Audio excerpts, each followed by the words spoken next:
Welcome friends. Explain hysteresis loop with torroidal coil and show that the energy dissipated per unit volume du by dv or du by d tau in each cycle is proportional to the area enclosed by hysteresis loop, or prove du by dv or du by d tau equal to h dot dv all integration. Now, what do you mean by hysteresis? Suppose this one is a torroidal coil. Iron rod is placed inside the torroidal coil. This one is a wire. Wire is wounded on a torroidal coil. Okay. Now, when the current is passing through this torroidal coil, magnetic field, source field, it is denoted by H equal to N into I. This one is the source field. Due to this source field, what will happen? Magnetic flux density B will be induced inside this iron rod. Okay, it is called B. Okay. Now, this one is a specimen. What will happen if you change the value of H? There is a corresponding change in B inside the material. But the things will happen that magnetic flux density of B will be left behind the change of a source field. It is called hysteresis inside the material. That means magnetization of ferromagnetic substance due to varying magnetic field leaves behind the source field. This effect is called hysteresis. हम H में change करेंगे, corresponding change B में होता जाएगा, H में change करेंगे, corresponding change B में होता जाएगा, लेकिन B जो फ्लक्स डेंसिटी है जो दिस आयरन रोड में प्रोड्यूस हुई है, वो उसके जो चेंजेस है इसमें B की वैल्यू पीछे रह जाएंगी. ये जो फिनोमिना है उसको हम हिस्टेरेसिस बोलते हैं. Now let me give you one practical example. You can see here, this one is a solenoid. Okay, yes, this one is a solenoid. This one is a source, battery. Okay,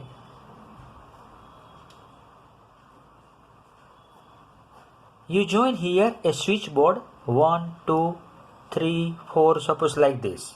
Okay, this polarity of this battery also can be changed. Now, H equal to N into I. You pass the current through this wire. Okay, there produces H, and H is called a source field. Now you keep here a iron core or iron rod like this. What will happen? B will be induced inside it. Initially, what will happen? Suppose you are joining positive this side and negative this side. Okay, here is a B, here is a H. Now you switch on first. What will happen? Value of H, value of current will be increases. Corresponding value of H will be also increases. N is the number of turn in a wire. Okay. Now, initially what will happen? At number 1, switch number 1. Okay, you switch on this. Current will be increases. H will be increases. Corresponding B will be increases. Similarly, 2, 3 and 4. So it will be increases. This one is a saturation point. Suppose O2A or O2A'. This one is a saturation point. यहाँ तक आ गए. बाद में क्या करेंगे? हम यहाँ से पीछे हटेंगे. अब ये ऑन किया ने, अब उसको क्या करो? ऑफ करो. You switch off this. Okay. Then what will happen? ये सैचुरेशन मिल गया. बाद में हम पीछे जाते हैं तो H की वैल्यू डिक्रीज होगी, इधर डिक्रीज होगी. और बाद में 3 ऑफ करो, बाद में 2 ऑफ करो, बाद में 1 ऑफ करो. सारे के सारे ऑफ कर दी. जब सारे के सारे आपने स्विच ऑफ कर दी, when you switch off entire circuit, then what will happen? There is a still magnetic flux density will be remain inside the material. The phenomena is called remanence or hysteresis. आपने जो पहले यहाँ H की value increase की तो corresponding B की value भी increase होने लगी, लेकिन जब डिक्रीज होने लगे आप लोग, फिर भी H की वैल्यू जब शून्य हो गई, यहाँ से H की वैल्यू शून्य हो गई, फिर भी B की वैल्यू शून्य नहीं है. That means there is a corresponding lag behind of the magnetic flux density or induced magnetic flux density corresponding to applied field source H. The phenomena is called hysteresis, nothing else. मैं ये कहना चाहता हूँ. Okay, सो इसको क्या बोलेंगे? रिमेनेंस बोलेंगे. बाद में क्या करेंगे हम? ये पॉजिटिव को नेगेटिव पॉजिटिव और पॉजिटिव को नेगेटिव ये उलट सुलट की है, उसमें से क्या करेंगे हम? रिवर्सिबल की है, उससे क्या करेंगे हम? इंटरचेंज करेंगे. Now it is negative and it is positive. Again we will increase the value. Okay, switch number 1 okay ये इधर आएगी, स्विच नंबर 2 इधर आएगी, स्विच नंबर 3 इधर आएगी. सपोज यहाँ तक आए और एच की वैल्यू जो बी की वैल्यू इधर थी वो अब क्या हो गई? 0 हो गई. बी की वैल्यू पहले जो इसमें मैग्नेटाइजेशन था, रिमेनेंस था, वो रिमेनेंस अब 0 हो गया. कितनी वैल्यू पर? एच माइनस एच की पर्टिकुलर वैल्यू पर ये बी की वैल्यू क्या हो गई? 0 हो गई. तो इसको हम कोर्सिविटी बोलेंगे. Coercivity means the value of external field to neutralize the remanence. Again फिर भी 3, 4, 5 अभी हम आगे जाएंगे तो ये मिलेगा. बाद में फिर रिड्यूस करोगे तो इधर आएगा. बाद में अगेन रिवर्स करोगे तो इधर आएगा और ये ए पॉइंट मिलेगा. इस प्रकार से हमको क्लोज लूप मिलती है. उसको हम हिस्टेरेसिस लूप बोलेंगे. इस लूप को हम हिस्टेरेसिस लूप बोलेंगे. Okay, so in this way we can say that we can follow this figure. Okay, OB dash is called remanence. OC it is called coercivity. Okay, now यहाँ से increase करो, as increase करो, corresponding B dash में increase होगा, B में increase होगा, यहाँ saturation मिलेगा. बाद में स्विच ऑफ करते जाएंगे, पूरे की पूरी स्विच ऑफ हो गई तो बी डैश वैल्यू मिली हमको. मीन्स एच की शून्य वैल्यू पर बी हमको बी मिली. कितनी मिली? OB डैश जितनी वैल्यू मिली.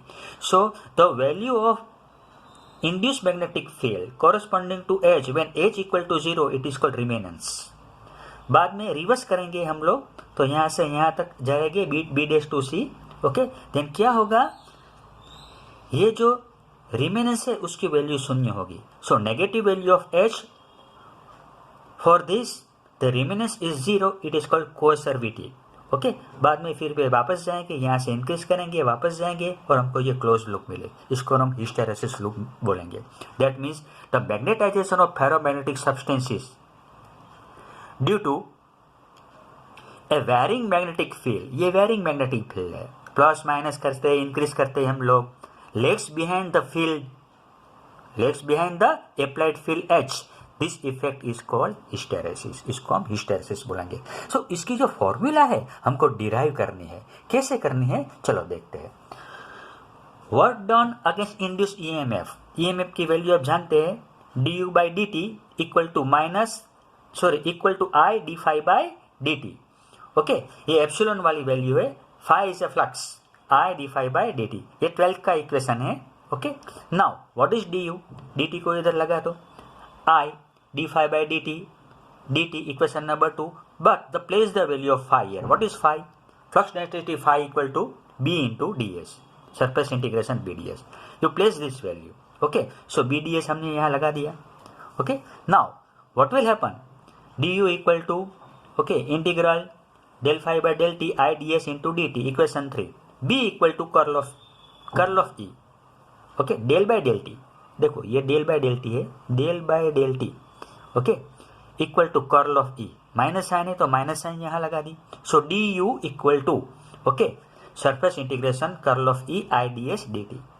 हम स्टोक का थियरम लगाएंगे इधर. ओके, स्टोक का थियरम क्या बोलता है? When you jump from surface integral to line integral curl sign will be disappear.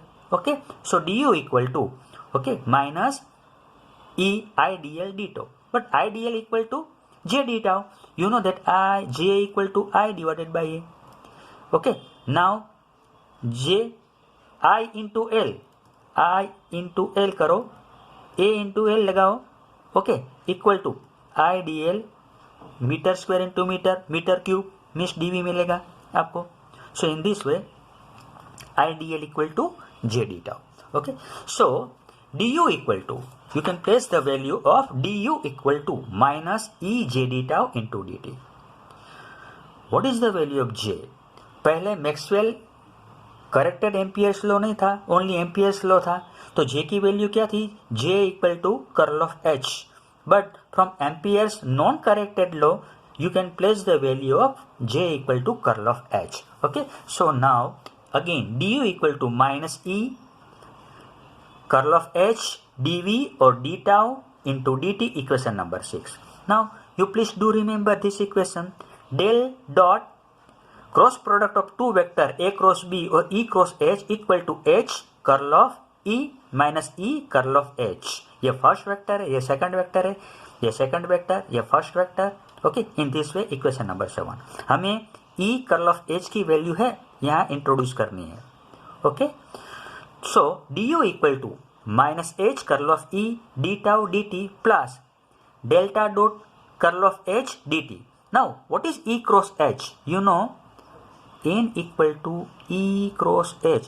इसको हम पॉइंटिंग वेक्टर बोलेंगे, Poynting vector. Okay, so Poynting vector का क्लोज इंटीग्रल हमें क्या मिलेगा? पॉइंटिंग वेक्टर का क्लोज इंटीग्रल हमें 0 मिलेगा. Okay, so delta dot curl of H because input flux equal to output flux. Okay, so for this Poynting vector हमें ये term 0 मिलेगा. So du equal to, we can write du equal to minus H dot curl of E dV और d tau into dt.